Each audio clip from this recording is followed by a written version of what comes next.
Welcome to Solving Citizen Legal Encounters. All right, today, Leonard Blatt is back. You know he's going to be in talking all that solving citizen nonsense. So we're going to go in, check it out, and see how he feels today. Let's go. Before we get started, today's sponsor is Aura, and I'm going to show you why I use them to protect my data and my computer. Aura is an all-in-one digital solution that gives me peace of mind online. It protects my personal information, secures my devices with antivirus and VPN, and even scrubs my data off broker sites automatically. Data brokers collect your personal details, bundle them into profiles, and sell them to marketers, scammers, and even stalkers, all without your permission. Data brokers are required legally to remove your information when you ask, but they make the process so confusing and time-consuming, most people give up. That's why I use Aura. They automatically submit removal requests to those sites and follow up to keep your data off. And one of the greatest points that I see is that they have parental control to manage your kids' screen time and get alerts about risky behavior. All of it in one app. Try Aura for free for 14 days by going to aura.com/solving citizen encounters or click the link in the description. Mr. Blatt, can you come on the Zoom call? Yeah, can you hear me? I can. Okay. So this is on for pre-trial. So you don't have an attorney, is that correct? I'm not sure I need one yet. Okay. Can I have your name? It says DC. Your Honor, if I may, a couple of things. Yeah. First of all, the state has received a supplemental report and is prepared to establish probable cause at this time. And then also, if the defendant is electing to go pro se, the state would request a pro se colloquy. Okay, I think that may have already happened. But in any case, so Mr. Blatt,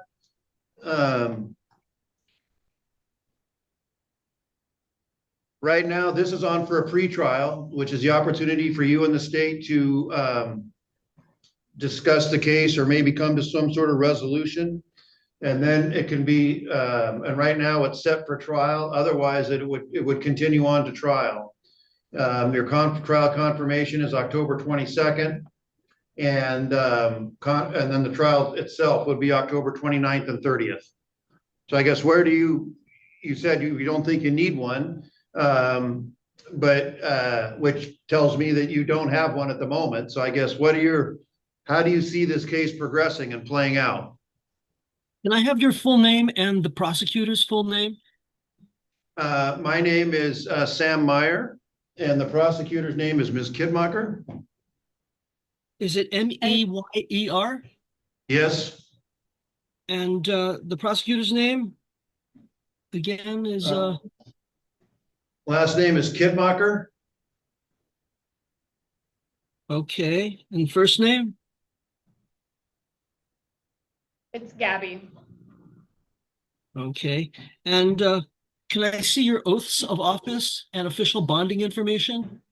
Well, again, speaking only for myself, the answer to that is no. I don't have it on me. I don't carry around with me. I haven't. It's not necessary for me to post my bond. And, the person who needs to, I'd like to know some information from you as to where you see this case headed. When the officer stopped me, if I were to tell him that I have a license, I have insurance, I just don't have it with me, I don't think that would cut it with him. It's important for a driver to have his license and insurance in order. Wait, what happened to travel? Because operating a motor vehicle is a potentially hazardous occupation. I know he meant to say vessel. The same is true with being a judge or a prosecutor. It's a potentially hazardous occupation because people could get hurt. They could go to jail unlawfully if something goes wrong. So a judge needs an oath of office, which is anomalous to a driver's license. And right. The bond is equal to the insurance that a driver would need to have. So I do have a oath of office. It's good. The auditor's office. If you want to go there and get it, you can certainly look at it. But like I said, I don't carry it with me. I don't have it on the. I don't have it posted on the wall. I don't believe I'm required to. You are required to have a driver's license when you drive a car. But I don't, we're going down a rabbit hole, which really isn't that productive for you, Mr. Blatt. I'm trying to figure out, where you see this case headed. And it's either going to be set for trial or there's going to be some sort of resolution. And if you think you've identified some issues with me or you haven't seen my oath of office, if that's an issue on appeal you want to raise, if you get convicted, you can certainly do that. But we're not going to spend a lot of time on, things that don't really matter with regard to your case. You might not believe that it doesn't matter, but it really doesn't. Right now, you're the one charged with driving with license suspended in the 3rd degree. Your options are go forward to trial, which I've told you when that's scheduled on October 22nd for trial confirmation, on October 29th and 30th. And that's kind of, so I guess I'd like some answers from you as to where you see this case headed. Okay, you just said you don't want to spend a lot of time, but if the prosecutor wants to spend 3 months of my time in a jail, then you have to afford me the time I need to get due process. Now, Yeah. at the beginning of this Zoom hearing, I heard you say that the state is charging me, but the paperwork I've been giving says the city of Tumwater is charging me. Could we clarify that? Yeah, I can clarify that. And that was the mistake on my part. You are correct. It is the city of Tumwater.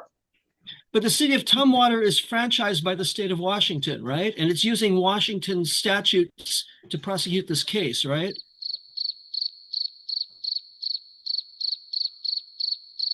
I don't know about the franchise aspect of it, but it is a municipal case from the city of Tumwater.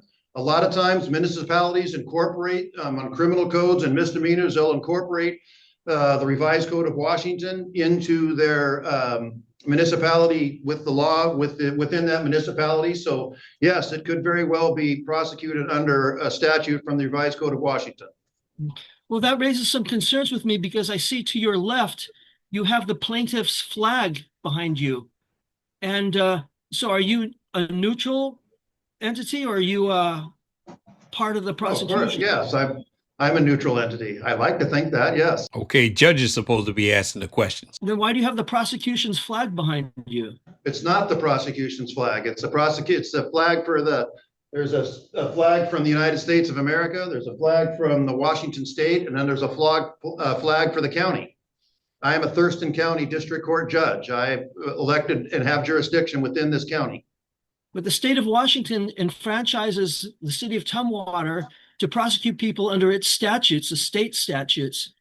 So I don't agree with your terminology there in terms of what they franchise. Tumwater is a municipality. They have some discretion as to how they can choose to enforce laws within their municipality. One of the ways they can do that, and they're not alone in this, a lot of cities do this.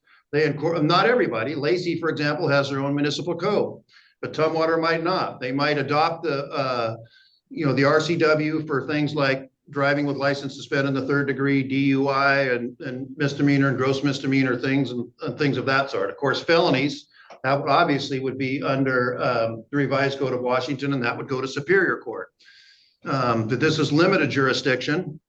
And we only deal with misdemeanors and gross misdemeanors. We're contracted to provide court services for certain municipalities within Thurston County, including Tumwater, Lacey, and to name a couple. And that's why you're here. That's how you're here. For a second, I thought I entered a law seminar. are you going to be the judge throughout all the hearings in this process? I don't know. No, we have a rotating schedule and may or may not. I'm just the lucky one today. Oh, this is going to put a burden on me to check all the judges' oaths of office and so on. No, it's not. Again, don't worry about that. Like I say, our oaths of office are on file, and you can go look at any of them anytime you want. Okay, I've been given this paper by the court. It says criminal traffic. Yes. I'm very upset Yes. about being called a criminal. I'm not a criminal, and I want to clear my name. Believe me. Okay, he's bringing a new method of stall tactics. They need to get on with the hearing. Well, you haven't been convicted of this charge yet, but driving with license suspended in the 3rd degree is a criminal charge. It's a simple misdemeanor. It carries with it a maximum penalty of 90 days in jail and $1,000 fine.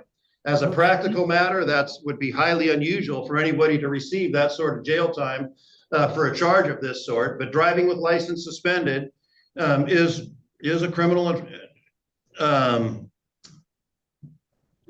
offense. It just is, and that was done by the legislature. And Now, driving and traffic are commercial terms. I mean, you could check it in Black's Law Dictionary.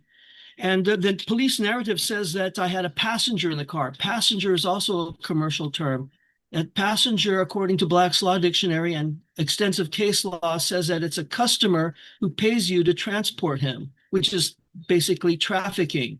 There's nothing in the police narrative that says that to support the presumption that I was engaged in any commerce or traffic.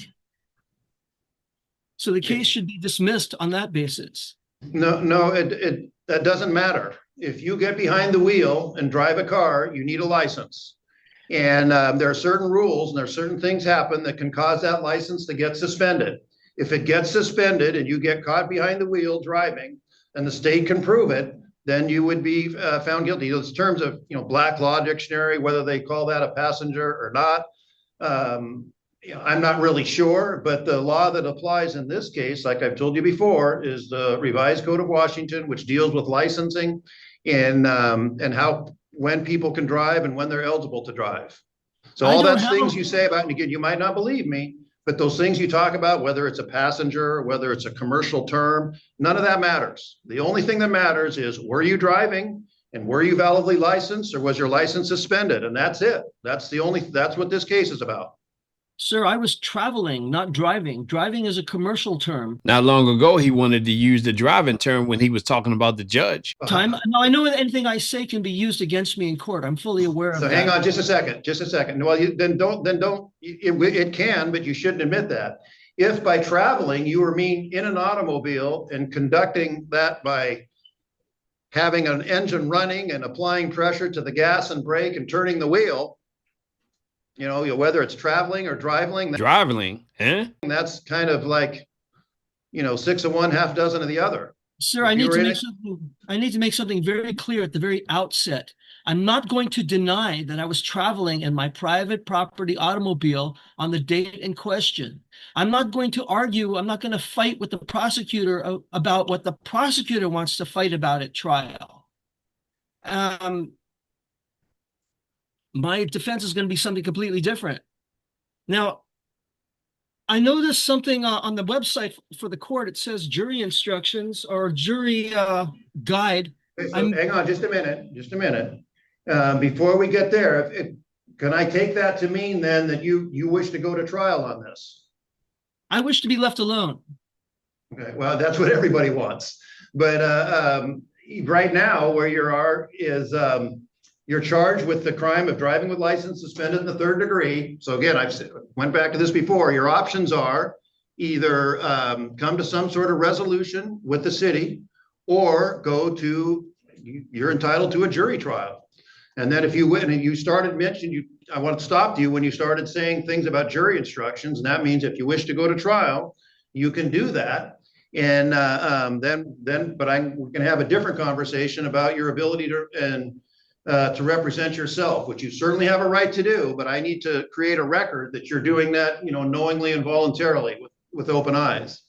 The possibility is still in place to have an attorney appointed to represent you, but when we started this conversation, I'm not sure that I need one. Most people, when they're charged with any sort of criminal offense, and again, this is a criminal offense, they take advantage of when they're offered an attorney at little or no cost.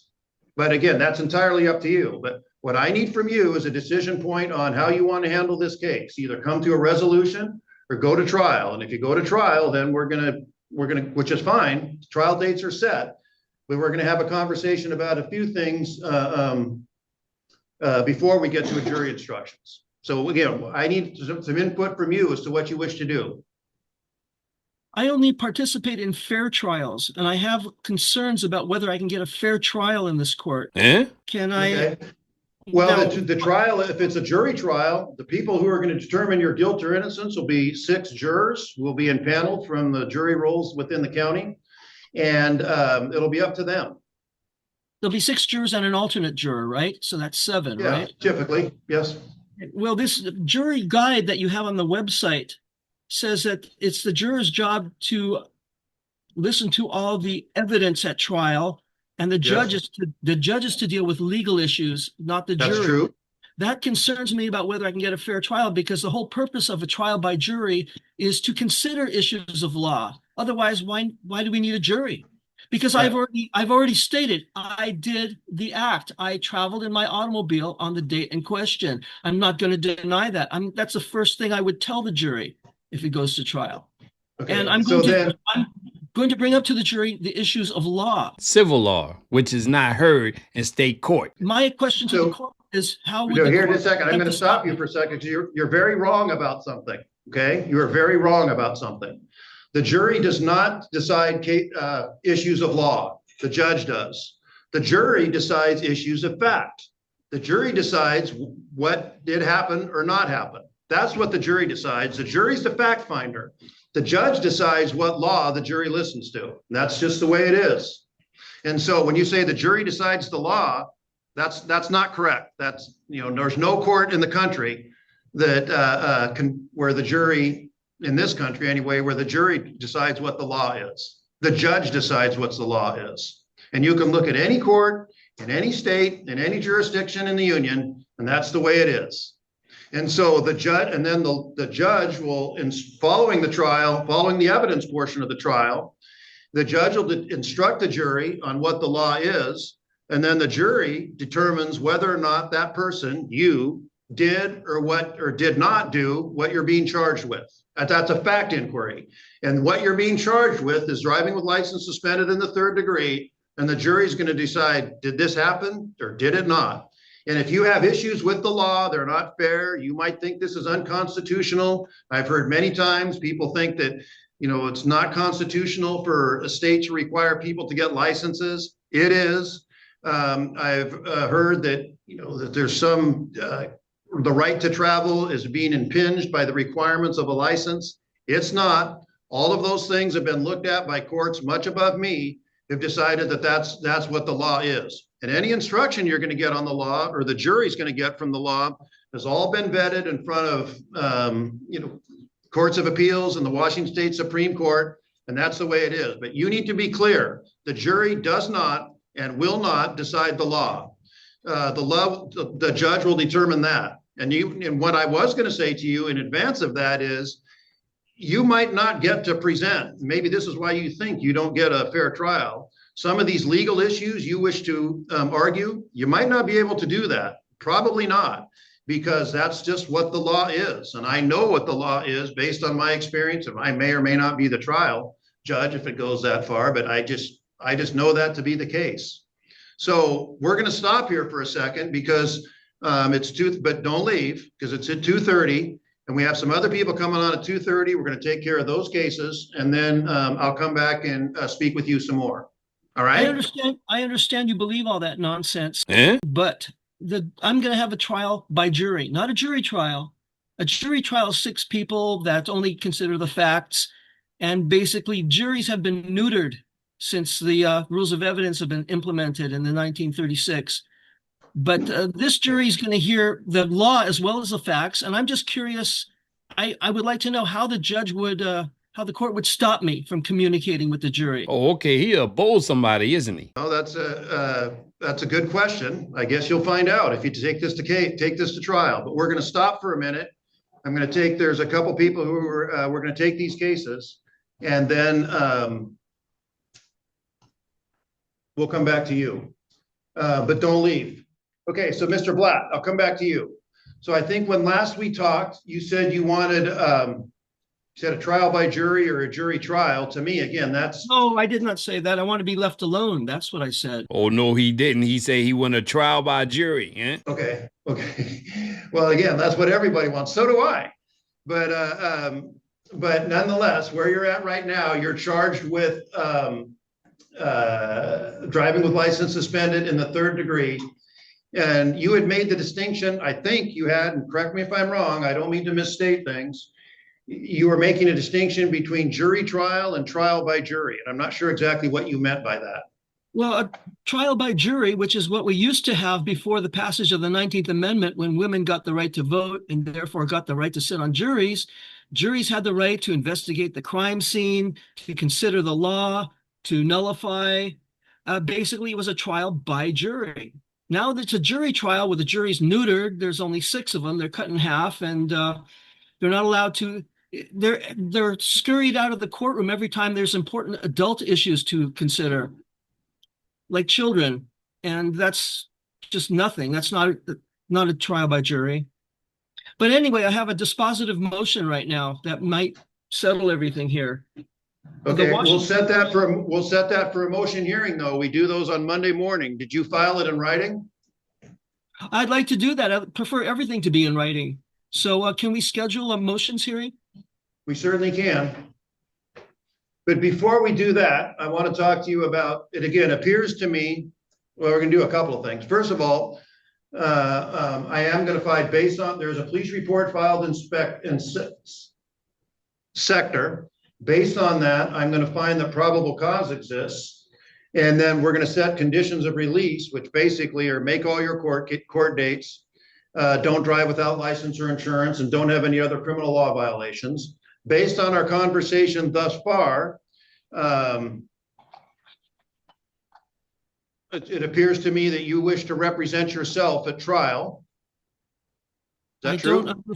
I don't understand that terminology. I am myself, so why would I want to represent myself? If he look in the mirror, he can replicate himself. Only corporations need to be represented because they can't speak for themselves in court. I'm not a corporation. I'm a human being. So you wish to proceed to trial without a lawyer? No, I wish to be left alone. That's my only wish. But yeah, that's true. But that's one that's not going to happen in terms of this case. It is set for trial. The trial will take place. And my question to you is, you have the right to have a lawyer with you during trial. And you also have the right to go it alone, all by yourself. And so, Mike, those are your two options. Which of those do you wish to take?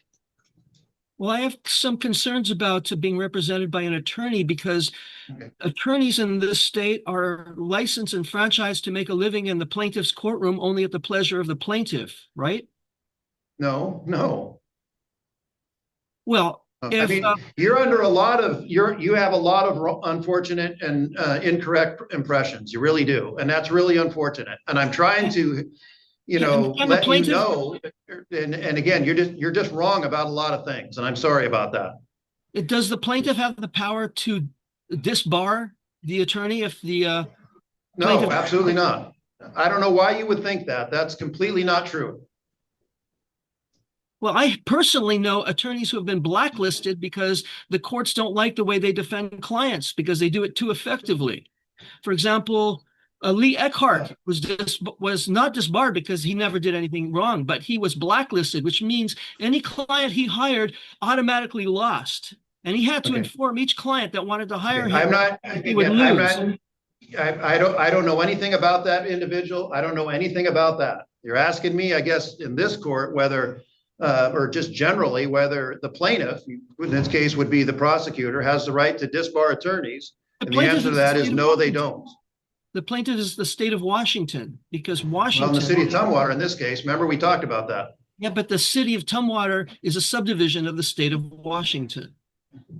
But they can still bring case. So again, what do you want to do for your upcoming trial in terms of an attorney or have one with you or go it alone? Good. Put them back on track. I'm not sure I need an attorney at this point because we'll have to see. So again, that's a binary choice. So then from that, I can tell you you're choosing to go it alone. And have you ever done this before? Have you ever conducted a trial of any sort? Just look at my record. That's, again, I can see your record, but none of it tells me whether or not you've done a trial by yourself before. So, Mr. Blatt, have you ever conducted a trial before by yourself? I didn't come here to answer questions. I'm sorry. What? Okay. So then I'm going to talk, and then we're going to set a date, and then we'll conclude the hearing. I need to bring something to your attention, if I may. I'm sorry? I need to bring something to your attention. The United States Constitution at Article 1, Section 1 states that when the state is a party, which is this case, excuse me. You get the glasses. When the state, it says in all cases in which a state shall be a party, the Supreme Court shall have original jurisdiction. This is in the United States Constitution. Now, the Washington State Constitution says that a frequent recurrence to fundamental principles is necessary. This is a fundamental principle. When the state is accusing a citizen of a crime against the state can't take the defendant to trial in its own court. That would be a conflict of interest. It has to take it to a neutral court, which is the United States Supreme Court. Obviously, you can tell he's been doing this for a while, but also, in my opinion, he's gaining too much control in his court. It says it clearly here at Article 1, Section 1 in the United States Constitution. So, again, I'm going to speak for a few minutes and then I'm going to turn it back to you and we're going to set a date here. And again, I don't, first of all, this case is headed for trial. And again, it doesn't appear that you're interested in having an attorney appointed to represent you, so you'll be going it alone. When you have the constitutional right to do that, but you need to know that you're not an attorney. Apparently, you have very low opinion of attorneys generally, and a very low opinion of the system itself. Could you tell Mr.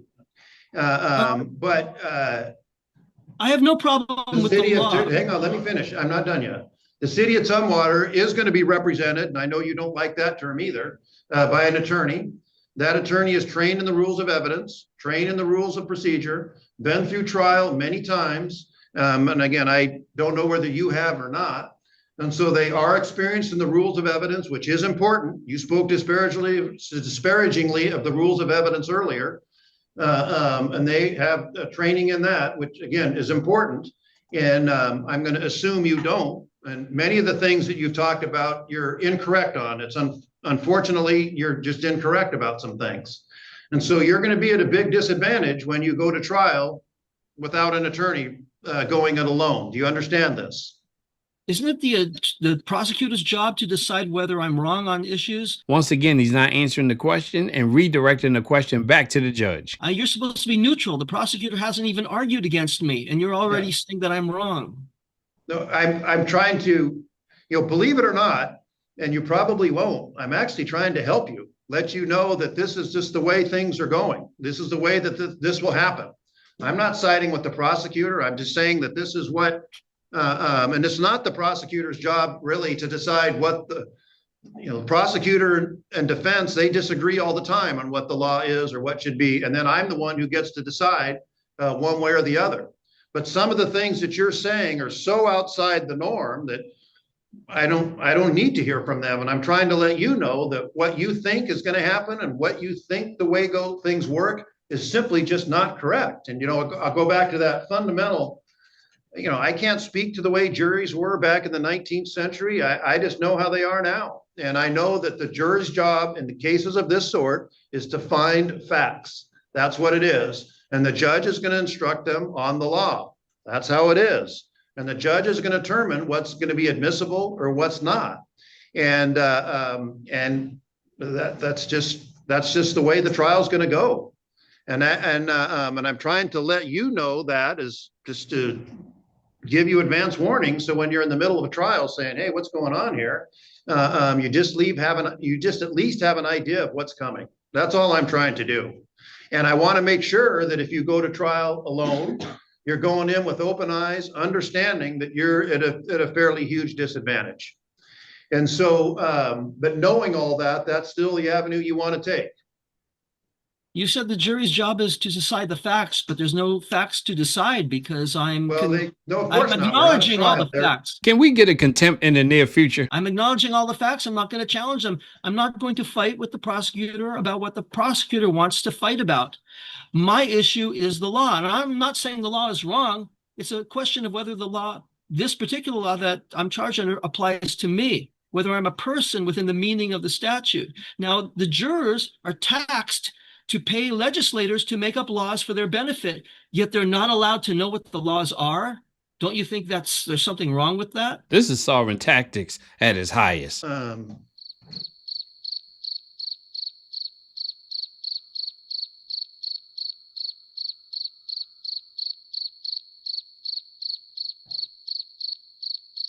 Well, I guess my response to that is, I think most people are aware that when you get behind the wheel of an automobile and conduct it in traffic, you need a license. And there are certain things that can happen that can get your license suspended. I think most people know that. Well, my position is I never had a license, never applied for a license, and I was not engaged in traffic. I was engaged in travel. Traffic is going to be the issue at this trial.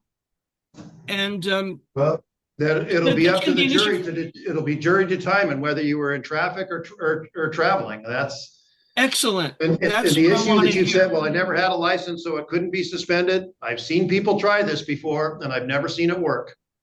And so License, but here's what we're gonna have. Hang on just a second. Here's what we're gonna do today.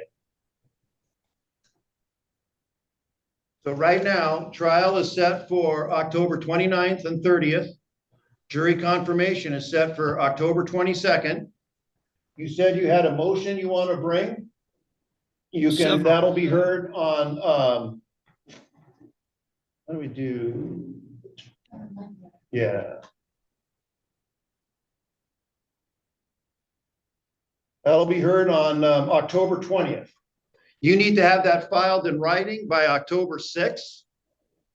And the state will have the response filed by October 13th.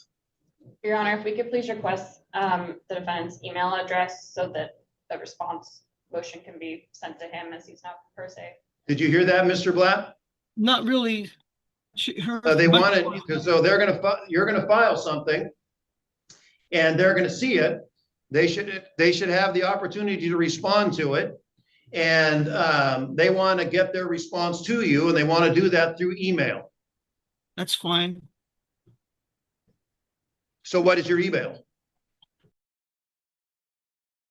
.com. S as in Sam.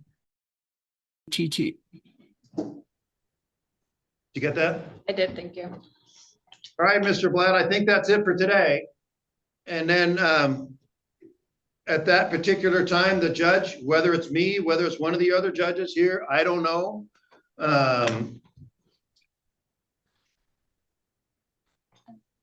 How many judges work in this court that could be on this case? 4. Okay. Can I have their names? Sure. Question: would you provide all the names when they're really not important at this moment, or would you tell them you'll see the judge's name when you get the paperwork? There's Kayla Wilcox, Brett Buckley. You already know my name. And then there's a commissioner named Paul Wool.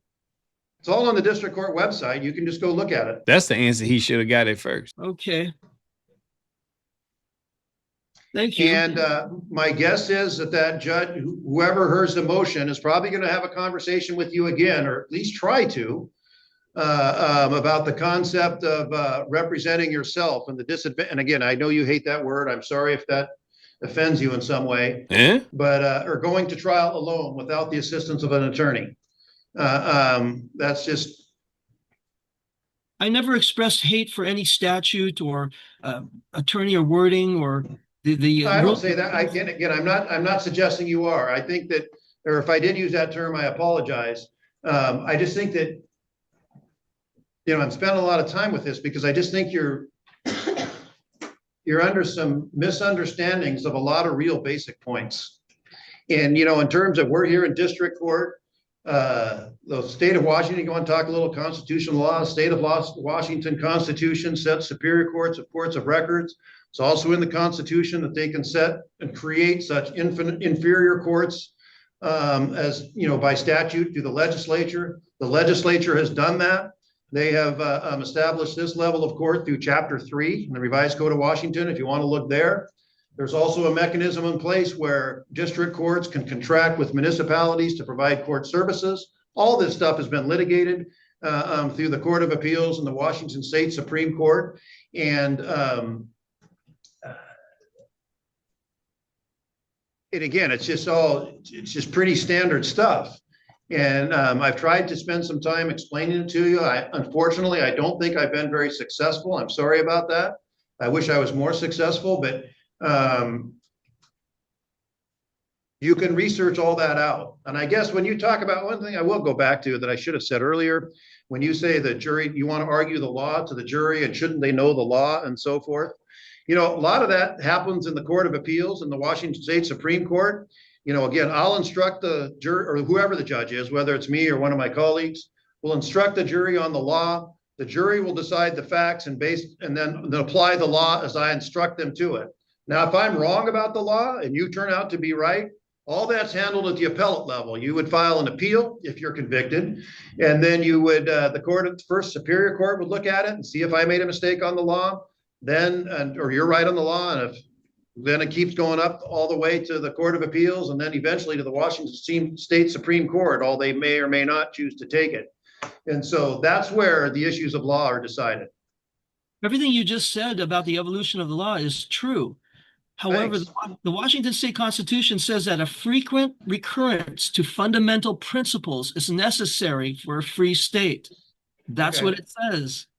So that means we eventually get so convoluted to oppress citizens of the state that we have to go back to fundamental principles. Right. And again, I do want to address your last thing, you know, in terms of oppression. Again, let's remember what we're talking about here. And that is your license was suspended and you were alleged to have been driving. I know you have to say, well, you were traveling or whatever. And that's just, again, the only issue is, were you conducting an automobile and was your license suspended? And that's it. That's what this case is all about. An automobile is different from a motor vehicle, and I believe the statute refers to motor vehicles. Motor vehicles encompass a lot of things. A motor vehicle can be a motorcycle, it can be an automobile, it can be so. And I think that that's generally pretty accepted that an automobile is a motor vehicle. No, a motor vehicle. I believe that it is. A motor vehicle, unless it runs by. Unless it's the Flintstones where they just run on the ground, then that's not a motor vehicle. But I'm joking. But perhaps I shouldn't be. A motor vehicle is a specific legal term in commerce. It's a business machine, like a truck, a taxi, or a bus that makes its business on the publicly funded roadways, which it does not have a right to do. A person again, in Washington, and again, a motor vehicle includes a car. It does. And again, where do you get your driver's license? You go to the Department of Motor Vehicles, the DMV. That's where you get a driver's license for cars. And so it makes sense that, and again, I don't want to, we're going down a rabbit hole that was really not productive for either one of us, frankly. But, and again, I will just tell you that a motor vehicle includes automobiles within the terms of this statute in this state. It just does. And you can argue I'll address this in my otherwise, but you're not going to be successful. I'll address this in my briefs and my motions, but of course the prosecutor and you will just pretend like you haven't even read it, like it. I've been through this many times. I'm going to stop you again. I won't speak for the prosecutor, but if it's me, I'll read it. I'll read all of it. But my experience has been, I'm sorry to say, to accuse you, but my experience has been that judges will just pretend that they haven't read it. And they probably haven't. You know why? Because it doesn't make any sense. They'll say, I read it and I found it's not correct. But they never talk about the issues. Again, I don't want to talk about things that haven't even happened yet. So maybe it'll be me. And then we'll see what happens. But do you know when you need to get your brief due? By October 6th. October 6th, and the response by October 13th. And we'll all reconvene on October 20th and hash it all out. Whether it's me or one of my colleagues, I don't know. Okay. That'll conclude the hearing for today. Thank you. You're welcome. I cannot believe how that hearing went. I think without the lecture and all of the other things that happened in there, the back and forth, that hearing should have been done within 15 minutes. So anyway, thanks for watching. I'm sure you're going to comment on this video, and I'm going to be in there with you because there's things that I would have liked to have said, but I'm not going to say them. I'll see you around on the next one.